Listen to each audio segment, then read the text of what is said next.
Welcome to the Big Movement Podcast. If you're ready to create results and make huge strides in your business, finances, personal development, and health, then you're in the right place. Pushing past excuses and powering through procrastination can be a challenge alone. Here, you'll get the support, tools, and knowledge you need to get to the level you desire in your business and life. Let's get started with your host, Byron Ingram. And welcome to another episode of the Big Movement Podcast. Today we have a special guest. We have Esther Kiss, who is the creator of Born to Influence, a resource for marketing and PR strategies to help you, the business owner, build influence by leveraging the best strategies utilized by highly successful entrepreneurs. So let's give a warm welcome to Esther. So Esther, welcome.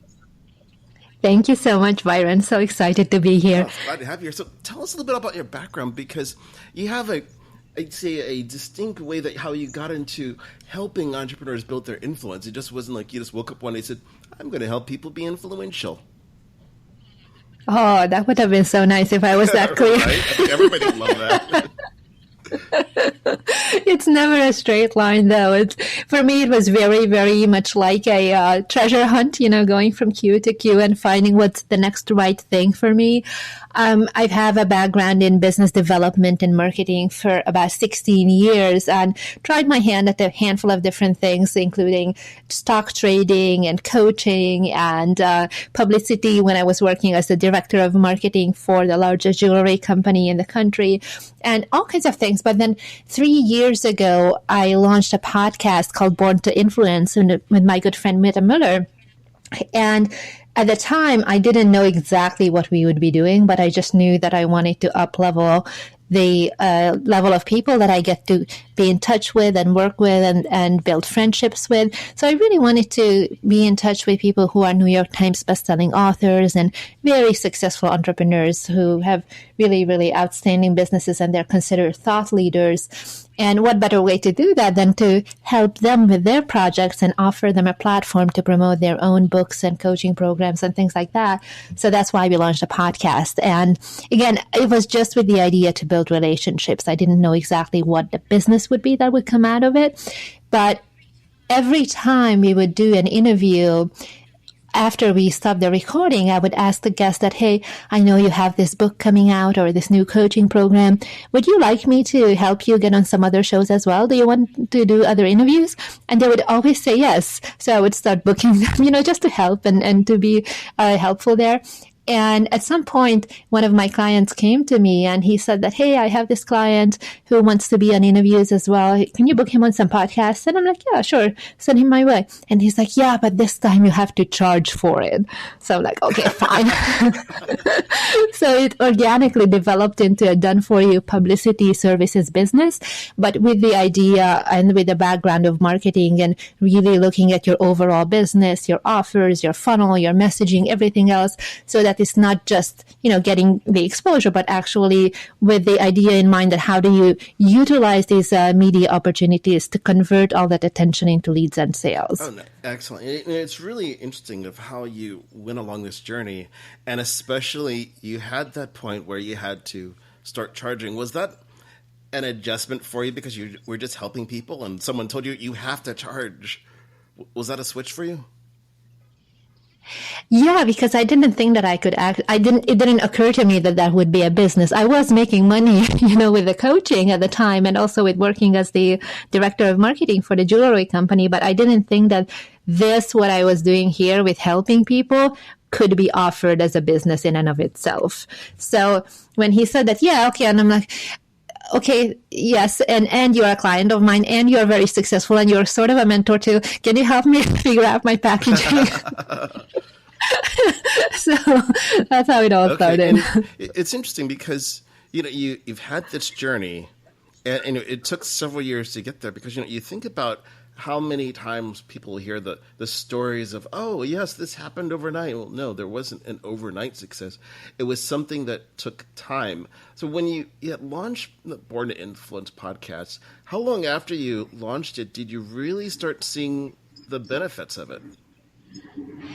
It's a very tricky question because I saw the benefits in in being able to have those relationships forming and true friendships with very high level influencers immediately, but not in a way that, hey, I would go into this, that I'm going to do this for you, you're going to do this for me. That doesn't work. And you really have to lead with a spirit of generosity and giving and wanting to help them. But at the same time, I couldn't help it but see it come back to me, because there would be opportunities for JV stuff to do with me, for coaching and introductions to other influencers and things like that. So from that perspective, it came back right away. From the perspective of actually making money directly from the podcast or from being interviewed on podcasts, I didn't have that dialed in for the longest time, because I didn't understand when I first got started with it, even just getting involved in the world of podcasting before we launched our own show. The idea was that let me get some exposure so that I can get more coaching clients. And that was a huge mistake. And that's something that now that I do this as a business, this is something that I advise all my clients against, to just do publicity. You have to have a proper funnel on the back end, because otherwise it's kind of like putting the cart before the horse. Right. And so many businesses do exactly that. They just launch like, oh, this will be fun, but what's the purpose behind it? Have purposes behind everything you do, so it's never a shock or anything. That's right. And for example, for you, Byron, you have a book coming out soon, Oh, I yeah. know. So, and with you even, you're already planning a strategy of, yes, people read the book, but some of those people will want to have further help from you with the implementation. So you're already planning for that and setting up the back-end systems, Right, correct? exactly. Because for me, it started with, okay, here's the book, but what's the end result that I want to have? And working backwards, what does it have to look like? Because otherwise, That's right. you don't have everything lined up and you end up missing the boat. So it's all part of that bigger process of it's one arm of this big machine taking place. Yeah, absolutely. And like some of the clients that I worked with, like for example, Ryan Levesque, the author of Ask, we use this exact approach of having a book and then having a membership site and coaching program on the back end. And when you have your systems dialed in, and when you have a very particular way of generating revenue already, and then add podcasts and then add publicity to it, it just makes it that much stronger. So in his case, it literally added millions of dollars per year to his business, but it was because he started with a solid base. Right. And that's what people, I think, forget about. It's having the solid base of, it's planning, the little details out that you don't think about of, okay, you want to have a podcast. Great. You want to have a book. You want to start blogging. You want to be interviewed. Where does it all lead to? And really knowing who exactly do you want to attract? Because sometimes people forget about that when it comes to marketing publicity, you want to make sure it's the right kind. That's right. That's exactly right. It's very important that you're not ego-driven about the type of media that you attract, because a lot of people want to have the big-name media. Like, for example, they want to be on TV or be featured in Entrepreneur Magazine or Forbes or whatever, which is great. It's fantastic for credibility and everything. But in some cases, like, for example, if you have a coaching program, with Ryan, even with his book, podcast interviews converted for him a lot better in terms of leads and sales than any of the mainstream media. Now, that's not to say not to do that type of stuff, that type of media and publicity, but you just have to be strategic and decide where are you at in your business and what would make the most sense that will contribute both to your short-term goals and to your big vision long-term goals as well. Now, when it comes to obviously getting exposure in media, for a lot of businesses, they're unsure, what should they go for? Should it be the TV interviews? Should it be like the Entrepreneur magazine type of interviews? How does someone decide which is going to be the best fit for their business? Great question. So you need to have three things in place. And I always talk about this in terms of the framework that we have for strategic influence, which is the number one is you have to have credibility, celebrity. You're manufacturing it partly through publicity as well. And then you have to have your own platform and funnels.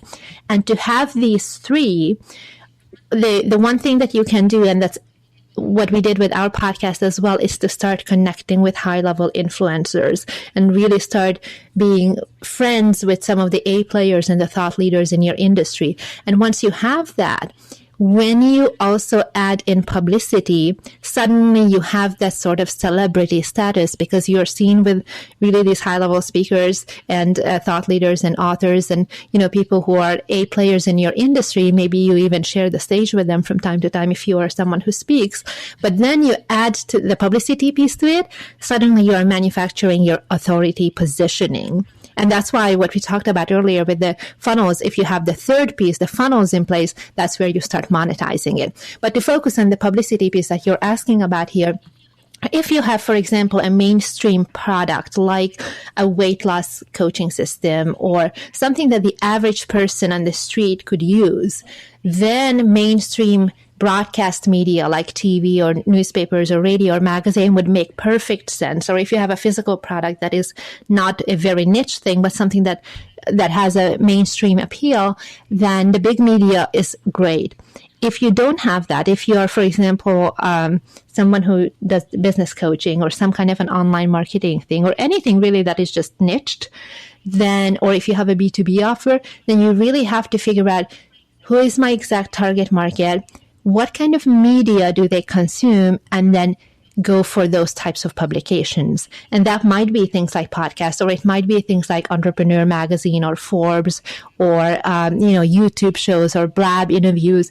Being interviewed for mobile apps is a really, really big thing these days. Like I'm just about to do an interview today that is for a video app that is similar to Skype in that you can communicate with each other through video, but it's for freelancers who are doing their business online and they have a community of 10,000 people. It would be crazy for me not to do it, even though it doesn't sound like a media outlet, quote unquote, but it's something that puts me in front of the right target audience.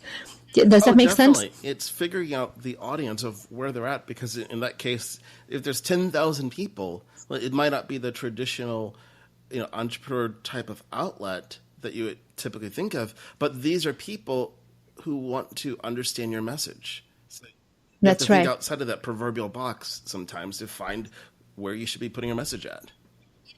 Yeah, and traditionally publicity and media used to be just the TV, radio, newspapers, magazines, and that's what most people still think of to this day. But for you as a business owner, the most important thing is to understand who your ideal target client is or your ideal customer is, and then reverse engineer it from there. What would impress them the most? Where do they hang out?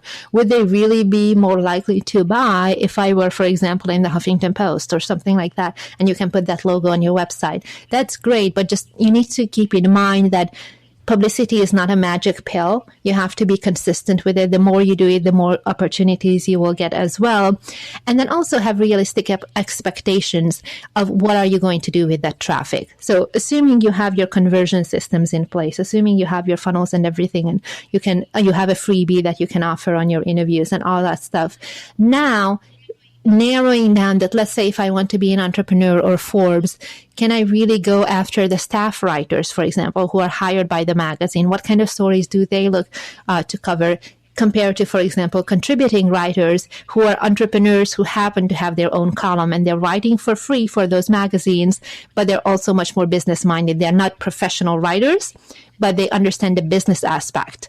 And so you're much more likely, actually, first of all, to be covered there. And secondly, there might be other business opportunities for you as well because you're connecting with a fellow entrepreneur. Right. Now, because of that, how would someone go about, let's say, connecting with potentially contributors on the Huffington Post or to actually find the staff writers? What's a great way for them to come across effectively versus being, spammy, like, the other messages they're going to get? I have this great thing you've got to promote. Yeah. Right. Yeah. So one thing is, remember we talked about connecting with influencers? That actually falls into the category of building relationships first. Unless you have a breaking news type of story that would be covered, when you see the news on TV and there's a news ticker that, hey, this just happened, that's one thing. But most entrepreneurs who are looking to promote their businesses or personal brands or experts, their stuff is not time sensitive. So to be able to be considered to be included in an article or to be in a story, you have to find who are the people who are covering those type of stories already. And then reach out to them and connect with them and start building relationships. It's not like, hey, I'm going to pitch you my story because I'm so awesome. It's figuring out what do they need and how can you contribute to that, whether or not it's your own stuff. And if you can position yourself in a way where they see you as a resource, that's where they will be actually coming to you and offering to expose you for things. Like, to give you an example, I was just included in a Huffington Post article that was literally titled 50 must follow women entrepreneurs in 2017. And they they gave a little brief description about 50 ladies. And I was honored to be included, but this opportunity came about because I agreed to be on a telesummit. Who would have thought, right? So my point here is that just reaching out to the writers directly is one thing, but if you start building your relationships in a way that you're looking at what else do they do, who are the entrepreneurs who happen to have a column, and then connect with them on a personal level and figure out how you can collaborate with them, that will give you the press opportunities as well. Oh, definitely. It's something that most people don't think about. It's taking the time to build the connections, because we live in that world where we think we have to pitch someone right away, and if they don't say yes right then, or move to the next one, versus taking time to cultivate it, because, well, then that can be beneficial long term. Yes. And to answer the question that you asked here about the staff writers too, one thing that I noticed that is a very big distinction between staff writers and freelance writers and contributors is their motivation. So staff writers are hired by the magazine. They are actually paid to write stories. So their things are more the big profile stuff. Like, for example, if you have one of the top 10 downloaded apps on the Apple mobile store, that's a different thing than, I want to tell you about my coaching program or something like that, So just look at what kind of stories do they already cover. And then the second is that freelance writers are journalists who are not hired by a particular magazine, but they are looking to write stories that has some kind of a newsworthy angle that they're looking to sell to one of the magazines that they usually work with. And they're paid per article, per piece. So that's, again, as an entrepreneur, is a harder pitch because you have to be somehow relevant in terms of news media. Right. Even if it's an Entrepreneur or Forbes type of magazine. So in that case, then you would look at what's being covered in the news already. And for example, if you can create a survey, like, let's just say if you're a weight loss expert, just because Halloween is coming up now, if you can do something around sugar crush or sugar addiction or something like that, and do a quick survey and say that these are the actual statistical data on how people are getting addicted to sugar and what can you do about it and things like that, and then relate that to your expertise, that, hey, weight loss expert or fitness expert, nutritionist, whatever, speaks about this because did you know that 80% of the kids have this kind of health problems because of that starts with too much sugar consumption, for instance, and this is how you can manage it around Halloween. Does that make sense? Definitely. And it's finding out what you want, but then taking that time to create something that it's going to be useful to them. Yeah. It's exactly coming with the spirit of generosity and giving, and really figuring out what would help them and what would make sense for their audience. What is it that they are looking for? Like, Byron, for example, you and I had a call last week, right? And the whole idea was just, I wanted to learn more about your book project and everything, and also see what kind of guests are you looking for your show. I wasn't pitching myself. I just wanted to know that, hey, what kind of guests are you looking, in case if I can recommend someone to you. So taking the time as an entrepreneur with building your relationships with influencers who happen to have media reach as well, and then figuring out what is it that they want, that's what will give you the opportunities. Right, definitely. So it sounds like for the average person, until they build up a significant platform, the easiest route to take would be to identify the potential contributors to these various publications and start building relationships with them. Mm-hmm. Yes, absolutely. Because if you look at it, it's just that logical choice instead of you're going for that person looking for that high newsworthy type of item versus that person who wants to talk about that business owner who has something and it's not time sensitive. Yes. And you have to allow enough time for it. So for example, with a book launch or a product launch, if you have, let's just say 2 months until then, it might be okay for a magazine like Entrepreneur on Forbes because they have also a few weeks to actually process everything, depending on how close the writer is with their editors and how much traffic they get to their articles typically. But the other thing is that, for example, if you want to be interviewed on podcasts, some podcasts have a turnaround time of a week or two from interview to actually get published. And some may take 3 or 4 months, depending on how many people they already have lined up. If it's a very big popular show like Mixergy or Entrepreneur on Fire, it certainly will take that long. And also what fits with their editorial calendar. Right, exactly. Now, you mentioned podcasts, and it was that underlying theme we have here. When people want to get booked on them, what are some of those tips that would help them not kind of just end up in, let's say, the delete file? Like, yeah, that's just not what I'm looking for. What is something that can help them so they can leverage being put onto podcasts to help them grow their brand? So what is something that is helpful in terms of pitching or in terms of pitching, using? In terms of actually getting on, because that's something people want to know. Well, I'd love to be on a podcast, but how do I do it? Yeah. So number one is to start building your relationships. I'm never going to give up on that. and really figuring out who are the mutual friends who can give you warm introductions, but also connecting with them on social media, giving them a message on, hey, I really enjoyed this interview and it really resonated with me because of this, and give them a specific reason how you related to that particular episode and how it changed your life. And in this way, if you open your email, even if you didn't know them before, I would recommend that you build a relationship first. But say you just cold email them. You start with giving them a compliment on something that is a legitimate compliment that actually helped you shift your thinking, or you implemented something and it actually made a difference in your business or in your life, and you give that to them. Suddenly, the way they feel about you, even if you're a completely cold content, is like, wow, I helped this person. It's already worth it for me to do this podcast because there is at least one person I helped. So you are putting them in a receiver's mindset. And then you continue and say that, hey, by the way, I'm working on this, this is my background, this is my expertise. And I was thinking some of these topics might be very helpful for your audience, and I would be happy to share. Let me know what you think.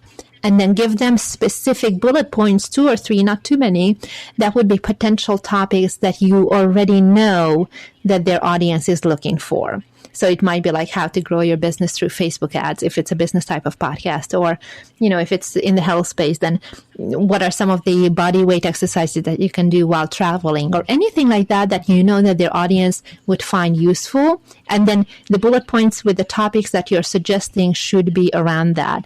And of course, when you're establishing the connection, you obviously want to give them a link to your website or something where you establish credibility as well, so that they know that you are not just somebody who wants to be on the show, but somebody who has a true successful track record with the stuff that you're looking to talk about. Right. And that's critical because you're providing value. It's not just pitching them saying, hey, I have this great product that your audience will love to buy from, versus I've listened to your episodes and I see this pattern here, and here's a topic that I think that can add value. It comes across totally differently.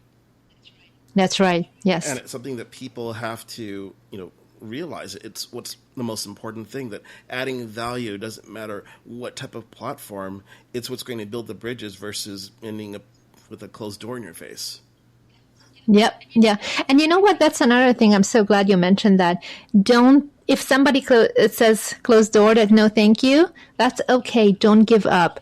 First of all, take the feedback of exactly what they said, and then see if there's a pattern, because it could be that if you just adjusted your pitch a little bit, those same people might be interested, or at least the new people who you're continuing to reach out to will be more responsive because you made a tweak in your pitch. You don't want to send the same blanket thing to everybody unless it's a very, very, very similar show. But even in that case, I would customize it a little bit so that they feel like you're truly looking to contribute to their audience. And as an entrepreneur and as a thought leader sharing your message, it's critical that you're not always saying the same stuff. Yes, about 80% of your content will be the same, but if you can give just one golden nugget that is unique to that show only, that will help people who start following you always feel like they're learning something new from you. And that way you're establishing rapport and trust and a relationship with your new followers, and it will be so much easier to convert actually the following into people who want to buy from you. And that tip there, that's extremely valuable because you think about the number of podcasts out there. It's so easy for someone to end up on, the proverbial podcast circuit. And then they're giving the exact same interview over and over. And you might just wait, didn't I just hear this answer last week? And well, yeah, you did. Yeah. and it happens specifically, unfortunately, with speakers and with book authors because they're used to having the same outline. This is what I'm going to tell them. I tell them my 5 speaking points, and this is what I told them. It doesn't work. It works on live stages because you have different audiences. Right. It's unlikely that somebody is such a diehard fan that they'll travel with you from stage to stage to stage, right?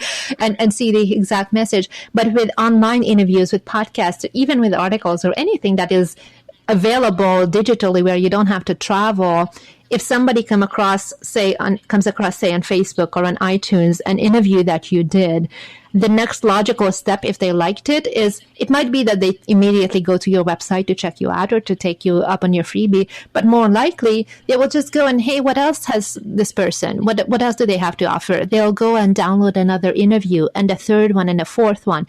And if you can just share a little bit of a different angle or a story or something that is unique to that place only, it's like, oh, wow, I always have something from this person. They're really valuable. They know their stuff. They're being interviewed all the time. And I'm always learning something new from them. And it has a whole practical side to it as well, besides just, it's not a just, I don't want to discount it, building relationships right. and trust and rapport with your audience.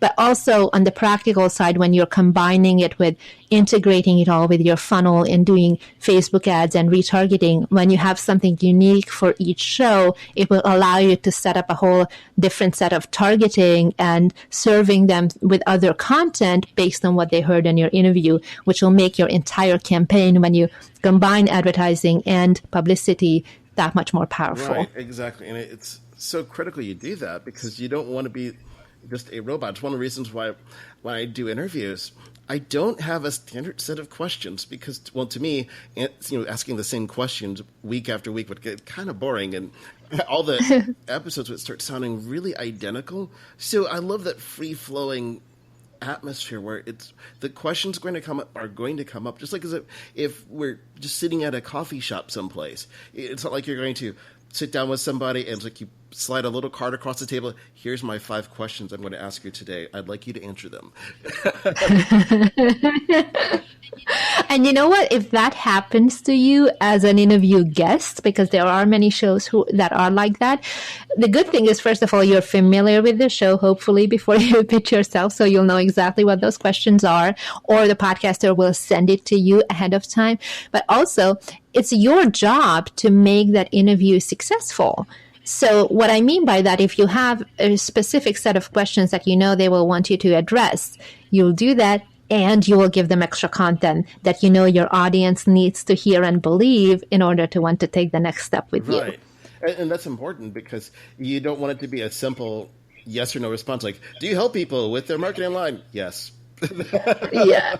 It would be the world's shortest interview. That's right. And this interview for this podcast lasted 30 seconds.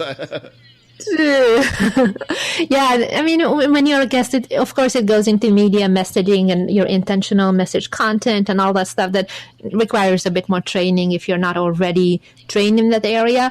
But you just need to really basically figure out what is it that your audience wants, what is it that they need to have. So you give them both, right?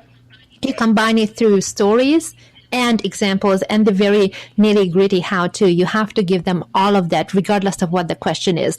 And I'm not suggesting that you dodge the questions. You always answer everything and you give them the additional content that you know that they will want to have in order to have insights. So you don't want to point them on the nose with something that, hey, this is how you do it exactly, so that they just, have a checklist. That's a possibility as well. But if you can allow them to come to realizations through the stories and case studies and examples that you share, wow, that's so much more powerful. Right. And it sounds like there's quite a bit for people to learn. It's not just like you just wake up one morning and go, okay, I'm going to watch a few YouTube videos and then I'm set. I'm going to be able to just reach out to everybody. So it definitely does sound like there's a little bit more to this. Yes, I mean, you could do the YouTube thing. I don't know if there is any YouTube training specifically to this, but I guess you could just observe people who are successful with their publicity campaigns and learn from them for sure. But I would really look at understanding your own target audience first, and then consider what kind of media training do you need and what kind of publicity training you might want to take to be successful with this. There is one thing that we haven't talked about here, and that is specifically for podcasts. They are publishing content typically once a week. There are shows that do it more often, but mostly once a week. So what that means for you as a guest is that you have to be one of the top 52 contenders in any given year to be considered. And typically they only like to have the same guest on only once. Some will repeat, but again, it's rare. So you want to make sure that you're making the most of that opportunity. And part of it is having your messaging dialed in and make sure that it lands with your target audience and it's appropriate for the media format that you're going after. Because podcasts, for example, are so different from TV or from guest blogging or articles or anything like that. You want to make sure that you have that dialed in, you have your funnels in place, and then you're rolling out your campaign slowly, starting with building the relationships, and then see what is the feedback that you're getting, adjusting it, and then scaling it up. Right, exactly. You have to be willing to refine it. So, and you mentioned, of course, people getting training, and you have a course that you're coming out with because it's important for people to, when they're really wanting to dial in terms of training, to get the right type of training, so they're not just dabbling, like taking a course here, taking a course there, and never understanding what do they really need to do to build their influence. So what is the course that you have? Yeah, thank you for asking. It's called Strategic Influence, and it's exactly about these three components that we talked about. It came about, funny story, for the done-for-you services that I had so many entrepreneurs and authors especially who would come to me wanting publicity, but they didn't have a back end. And I would have to refer them out to somebody who can help them with that first before we do the publicity, because otherwise it just doesn't make sense. So I partnered up with my good friend John Dennis, who has a full service marketing agency where they work all the way from solopreneurs up to Fortune 500 multi-billion-dollar companies, really doing really big launches as well. We do have done-for-you services together, but then we thought, what if we just created a course for those who can't quite hire us, but they want to learn these skills for themselves, so that you actually know how to go about building those strategic relationships with really high-level players, New York Times bestselling authors, people who have 7, 8, 9-figure businesses, so that you can get into that inner circle. And when the time comes, they will want to help you as well. Because imagine if a big-name influencer took you under your wings and they start recommending you to their friends for business. Right. And for publicity, it's amazing. And then the other thing is, of course, what we talked about here with what kind of publicity is right for you. How do you figure out your message that is appropriate for that? And how do you go about pitching yourself?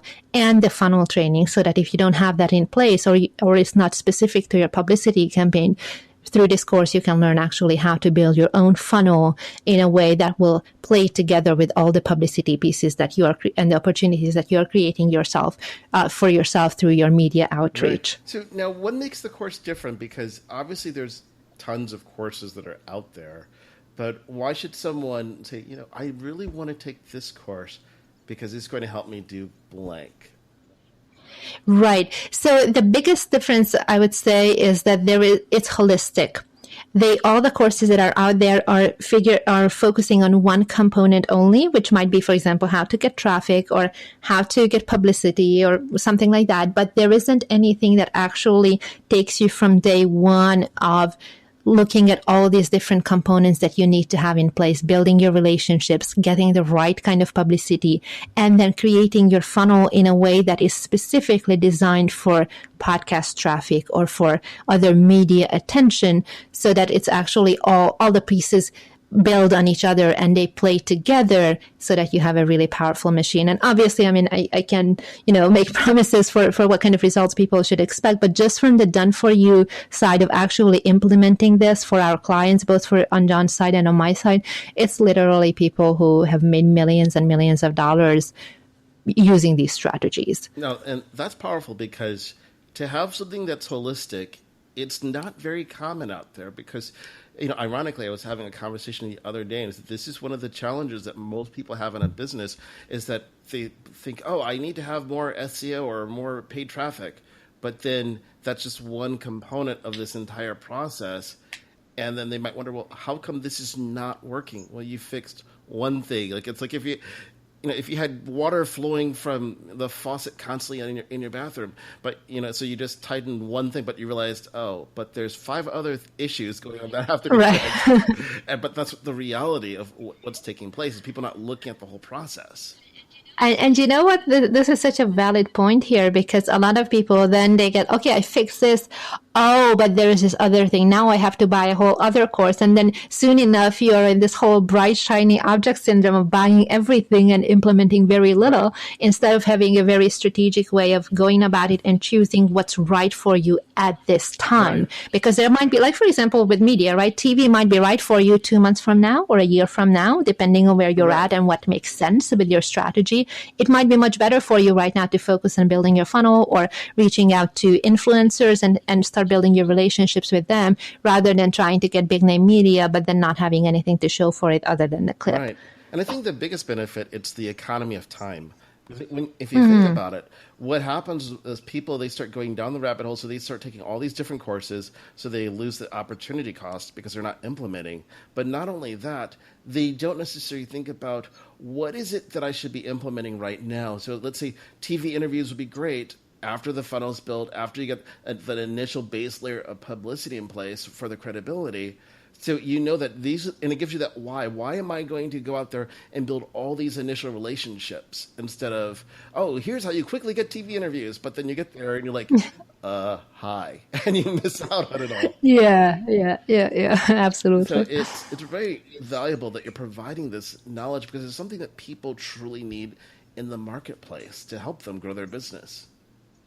Yeah. We are actually doing a free training on it because I know it's something that sometimes it can feel like you're learning and trying to drink from a fire hose. So we do have a free training that is a preview to this course that explains the exact outline of the 3 key components that we talked about, getting, the right kind of media attention, connecting with high-level influencers and building your own platform and funnel. So that's something that I'm happy to share with your audience as well because that will give them a better, more detailed insight to everything that we talked about here today. Excellent. Yeah, and the link for that will be in the notes, which will be great for people to look at because it's anytime you get that training that helps you make that right decision, because when you look at it, there's so many courses out there and sometimes you just need a little guidance on here's what you need to solve this particular problem that you have instead of just rolling the dice and hope that you get lucky. Yeah, absolutely. So now, what is one thing that if you had to just narrow it down to just literally one, that someone should do if they're truly interested in building publicity and ultimately gaining influence for their brand or their business? The one thing is really to figure out how you can serve others. And I know it sounds like a lot of people are saying it, but there's always that expectation when, let's just say you're an influencer and somebody reaches out to you, you feel it when they are coming from the energy of, I'm doing something for you because down the line you can do something for me. And if you have that kind of offset of energy, it's not going to work. So the biggest number one thing is figure out how to help them in a practical way, but come at it from a spirit of giving and generosity, and it doesn't have to be business related. It could be that you're helping them finding a chiropractor or, a school because they're just moved and they, they need a new school for their kids, whatever the case may be, where you are orchestrating a situation where whatever information comes from you towards them will be helpful. And it may be information, it may be introducing them to another high-level player. It might be providing them something that a resource like an article or a book that they wouldn't have normally thought of. Anything that you can actually help them with, that's the key. Right. Oh, definitely. That's so valuable just to give, because you never know of when that's going to come around full circle. Because I can think of numerous instances of just helping someone just to help them. It's like, oh, hey, did you look at this one little thing? And just because I didn't ask for something there, they come back and say, hey, I was thinking about you because you helped me with this one thing. That's right. And being consistent with it. Like, I literally recommend to people to put together a spreadsheet where you have the first column is with all the influencers that you would like to connect with. And that could be people with big platforms, household names, or it could be smaller, like, for example, a podcast or a blog that doesn't necessarily have big traffic, but they're the right audience, the relevant audience, and or that person who owns that outlet is someone who is actually connected with some of the influencers who you're looking to connect with. So you create this spreadsheet. A column, it has your target people.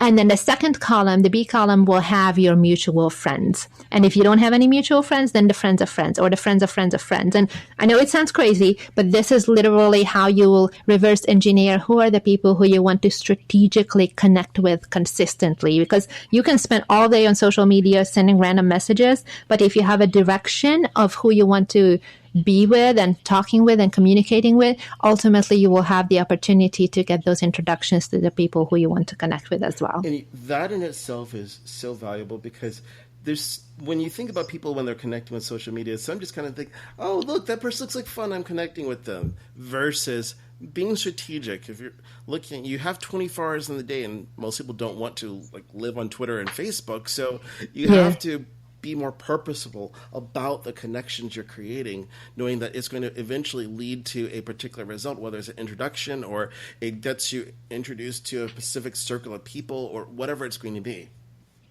Yep, that's exactly right. And it just comes down to wanting to give and wanting to serve others. And I know it sounds way super simple, but that's how I've been able to do everything that I have so far. And it's landed me with people who are now recommending me, who have 7-8-figure businesses. They're New York Times bestselling authors. And some of those people became my clients, but it started because of contributing to them. Right. That is awesome. Well, Esther, I want to thank you for coming on to the Big Movement podcast today and sharing your wealth of knowledge that you have. So how can people ultimately reach out and learn more from you and sign up for your course? Absolutely. So you can connect with me through my website, borntoinfluence.com. And if you're interested in the course, go to strategicinfluencemethod.com. And that's strategicinfluencemethod.com. And we have the information there about the free preview call that I talked about as well. You can always just go to the page and reserve your spot for an upcoming training. We don't have them all the time, but when we do, you'll be able to find out the information there. strategicinfluencemethod.com. And the page for the free training is /reserve, so that you can reserve your spot there. Oh, excellent. Well, thank you so much for coming on the show today. Thanks for listening to the Big Movement Podcast today. And be sure to subscribe so you don't miss an episode. Now that you've surely been inspired to take your entrepreneurial career and business to the next level, you can stop by the website and get more. And if you're ready to boost your business brand, be sure to grab your free report, 7 Easy Steps to Build Your Brand Today.